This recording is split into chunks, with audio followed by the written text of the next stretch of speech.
you care about age? Think about like, oh, I'm going to be 90. Does that matter to you? I don't think about it. Jesus, who the hell would want to live this long? Clint Eastwood, America's national treasure. The man who turned silence into power, who turned a look into legend, and who carved his name into the mountain of Hollywood history. For more than 70 years, he hasn't just played heroes, he's lived like one. The face of toughness, independence, and that unshakable American spirit. From the Great Depression to the heights of fame, Clint Eastwood built his life the same way he built his movies.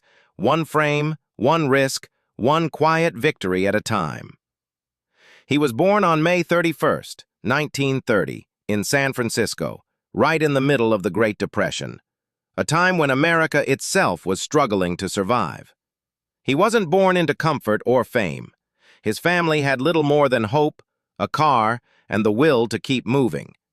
His father, Clinton Eastwood Sr., worked with steel, proud, tough, and often unemployed. His mother, Ruth, was the backbone of the family, steady and unbreakable.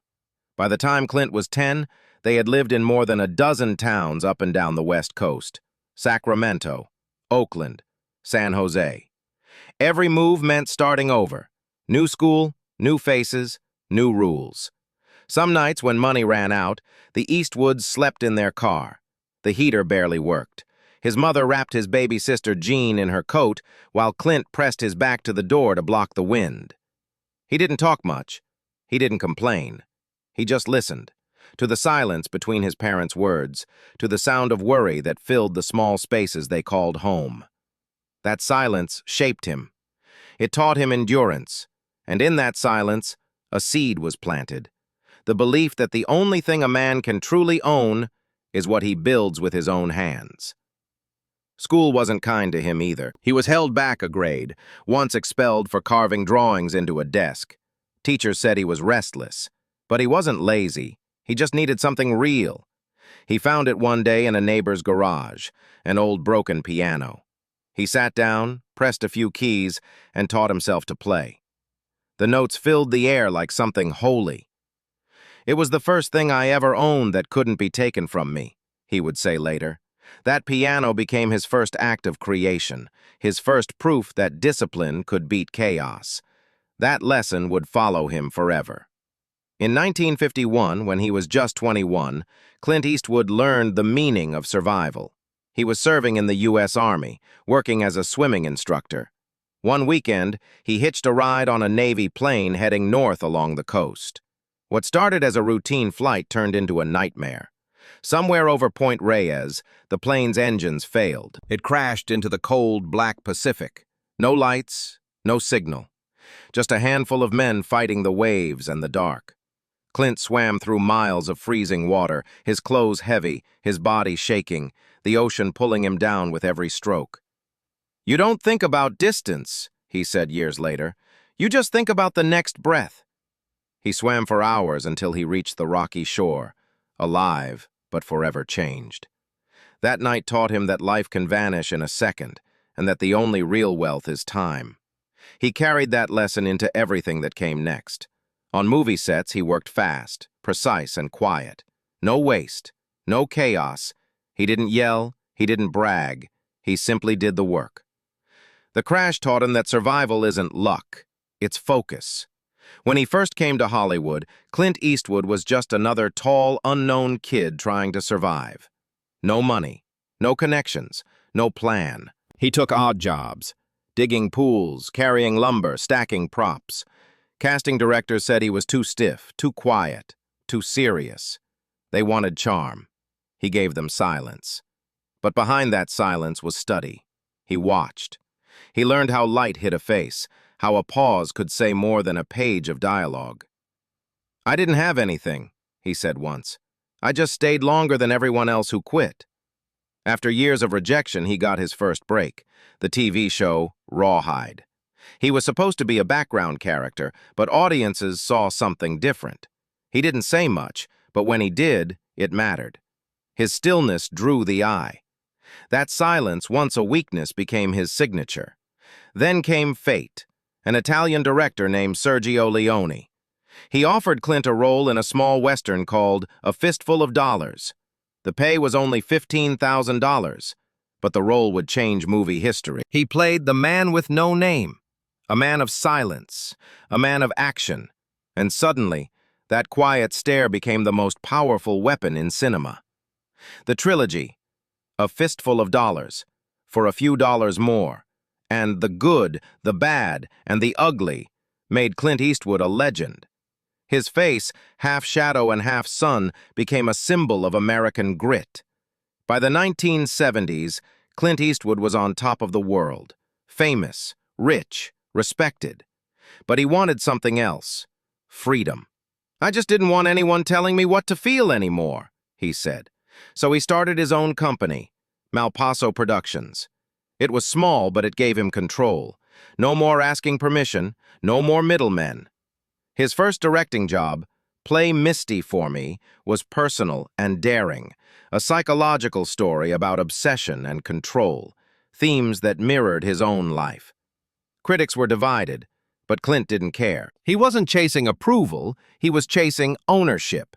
He worked with precision, no shouting, no drama, just quiet command. Crews loved him. He shot fast, saved money, and finished ahead of schedule.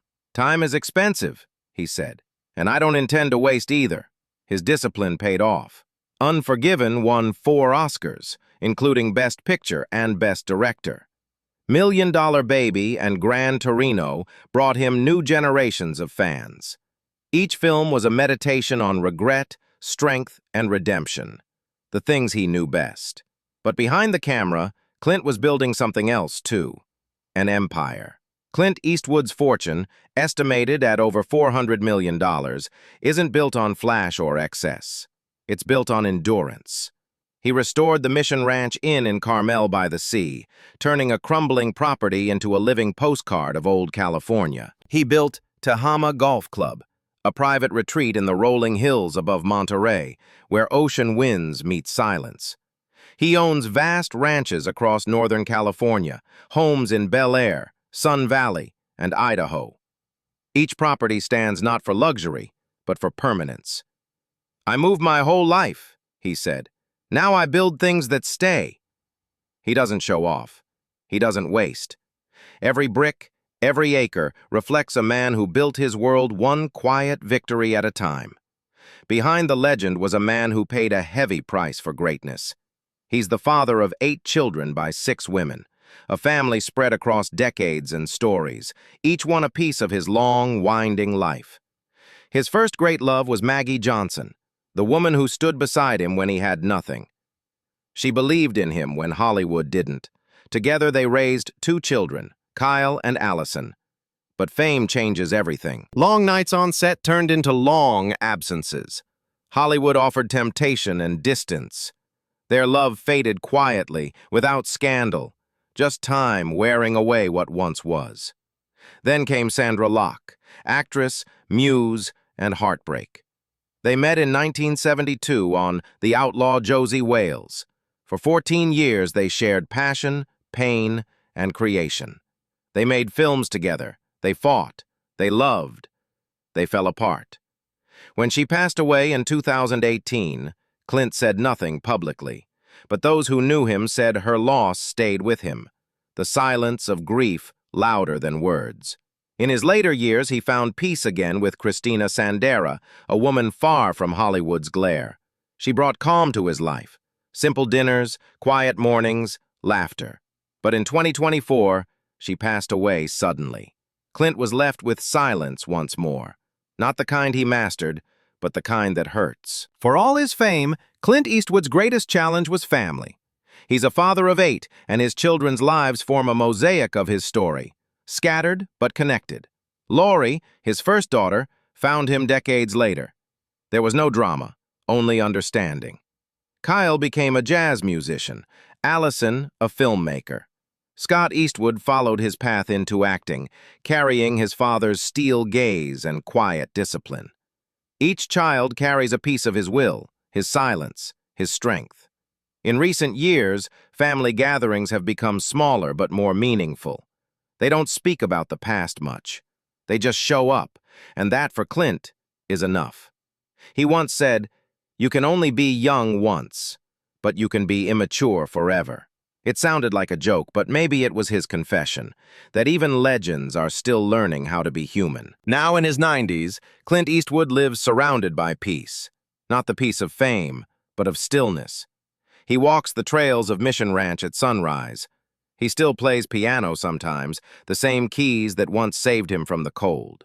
His wealth, hundreds of millions, acres of land, timeless films, all of it stands as proof of one man's endurance.